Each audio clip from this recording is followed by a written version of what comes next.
will not give up. I will not cede the wind or the solar or the battery industry to China or Germany because some politicians in Washington refuse to make the same commitment here in America. With or without this Congress, I will continue to do whatever I can to develop every source of American energy. Thank you. By events on the other side of the world.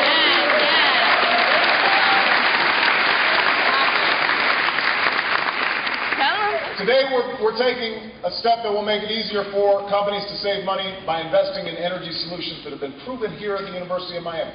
New lighting systems, advanced heating and cooling systems that can lower a company's energy bills and make them more competitive. We're launching a program that will bring together the nation's best scientists and engineers and entrepreneurs to figure out how more cars can be powered by natural gas, a fuel that's cleaner and cheaper and more abundant than oil. We've got more of that.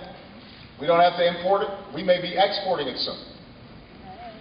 We're making new investments in the development of gasoline and diesel and jet fuel that's actually made from a plant-like substance. Good.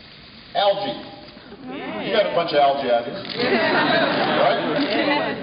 If we can figure out how to make energy out of that, we'll be doing all right. Believe it or not, we could replace up to 17% of the oil we import for transportation with this fuel that we can grow right here. It means more jobs. It means a stronger economy.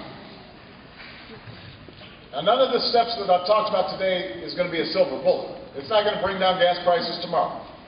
Remember, if anybody says they've got a plan for that, what? Liars. 63% plan. I'm just saying.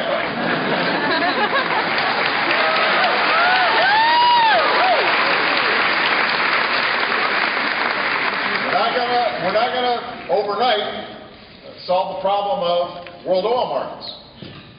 There is no silver bullet. There never has been. And part of the problem is when politicians pretend that there is, then we put off making the tough choices to develop new energy sources and become more energy efficient. But we got to stop doing that. We don't have the luxury of pretending. You've got to look at the facts, look at the science, figure out what we need to do. We may not have a silver bullet, but we do have in this country limitless sources of energy, a boundless supply of ingenuity, huge imagination, amazing young people like you, yes. all of which we can put to work to develop this new energy source. That's the easiest thing in the world, to make phony election year promises about lower gas prices. What's harder is to make a serious, sustained commitment to tackle a problem. And it won't be solved in 1 year. It won't be solved in 1 term. It may not be completely solved in 1 decade. But that's the kind of commitment we need right now. That's what this moment requires.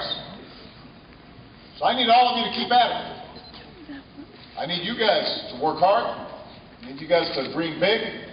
I need those of you who are a lot smarter than me to figure out how we're going to be able to tap into new energy sources. We've got to summon the spirit of optimism and that willingness to tackle tough problems that led previous generations to meet the challenges of their time. To power a nation from coast to coast, to send a man to the moon, to connect an entire world with our own science and our own imagination. That's what America's capable of. That's what this country is about. And that history teaches us that whatever our challenges, all of them, whatever we face, we always have the power to solve them. This is going to be one of the major challenges for your generation. Solving it's going to take time, it's going to take effort, it's going to require our brightest scientists, our most creative companies, but it's going to also require all of us as citizens. Democrats, Republicans, everybody in between, all of us are going to have to do our part. If we do, the solution's within our reach. And I know we can do it. We have done it before. And when we do, we will remind the world once again just why it is that the United States of America is the greatest country on earth. Thank you, everybody.